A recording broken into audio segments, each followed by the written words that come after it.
una periodista, politóloga, colaboradora que está cumpliendo 10 años consecuente con Últimas Noticias y sus páginas dominicales, crítica de la política nacional. Está con nosotros María Adela Linares y le damos la bienvenida. Gracias, Tamoa, gracias a los usuarios de Últimas Noticias que por primera vez me están viendo, por primera vez.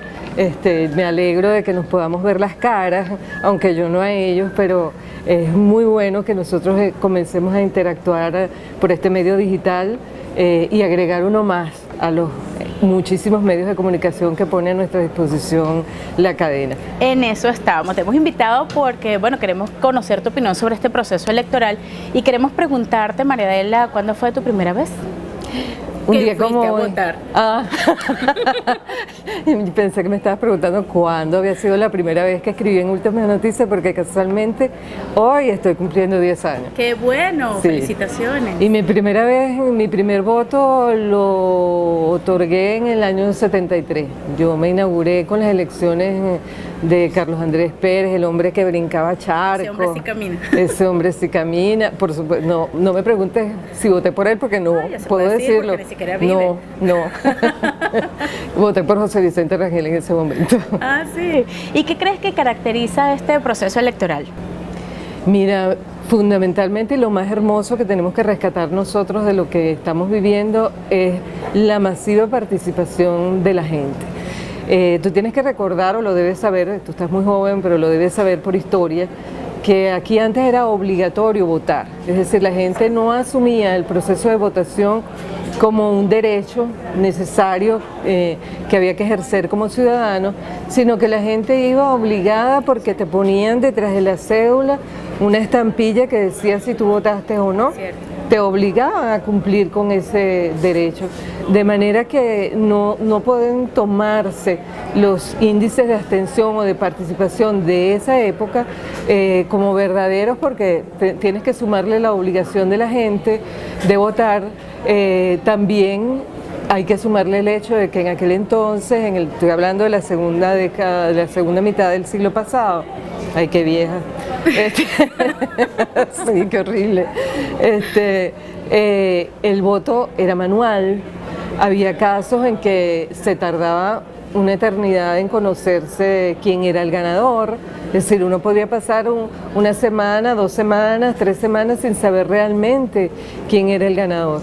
Y sin embargo, no había la incertidumbre que hay ahorita, no había el ambiente que hay ahorita, fundamentalmente porque estaban siempre en juego solamente dos propuestas políticas que polarizaban o tenían el control, sí, antagonizaban, pero siempre desde un mismo modelo económico. Es decir, en aquel entonces, en la segunda mitad del siglo pasado, en los debates electorales no entraba en juego realmente un modelo distinto económico, sino se creía, entonces, craso error, que la economía no tiene que ver con la política. Y resulta que economía y política es una misma cosa. La economía y la política van de la mano.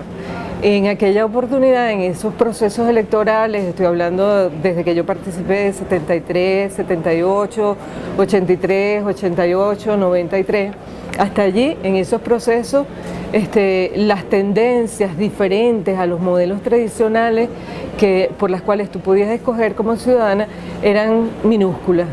En la primera etapa de la República, de la Cuarta República, estuvo caracterizada porque los partidos de entonces de izquierda vivían en la clandestinidad, fueron ilegalizados y entonces no habían opciones electorales distintas.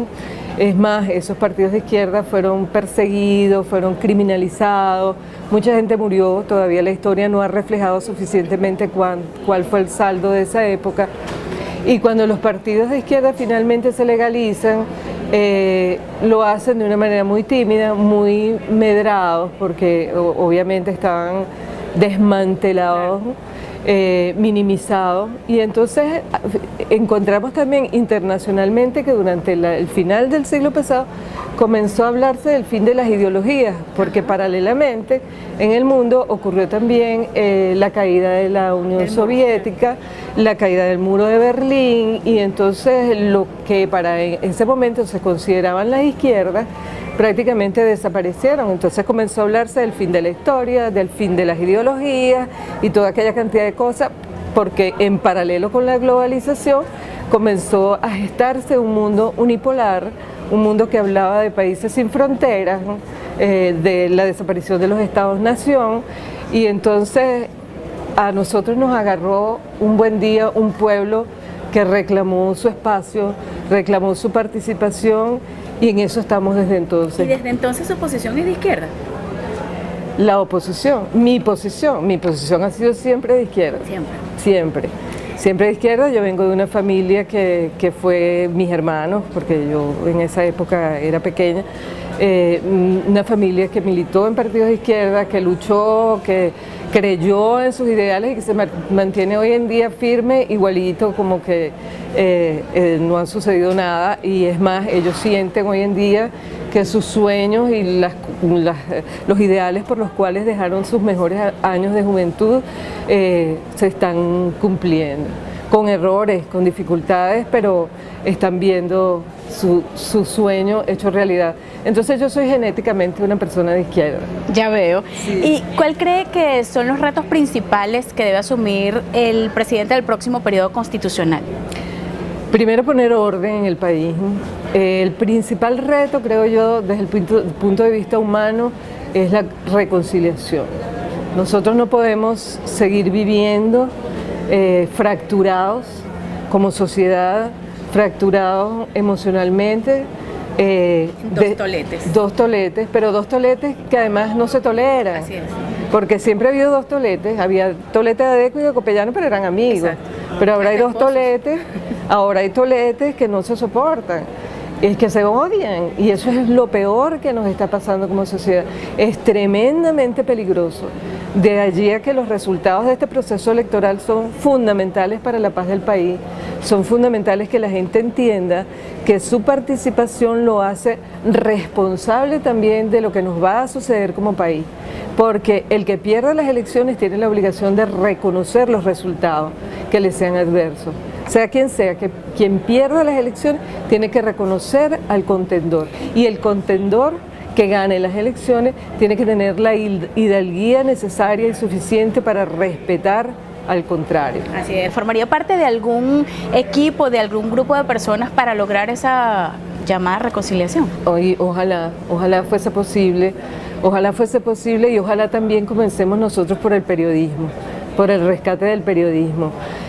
Tamoa, tú eres una muchacha joven, has comenzado o has ejercido la mayor parte de tu carrera profesional en un periodismo que no es el periodismo realmente.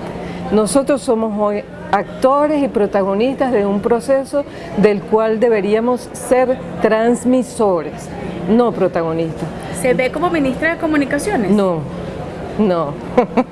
no, de hecho en 10 años, 14 años que lleva este proceso en marcha, pues yo no he ostentado ningún cargo público, ni lo ostentaré tampoco.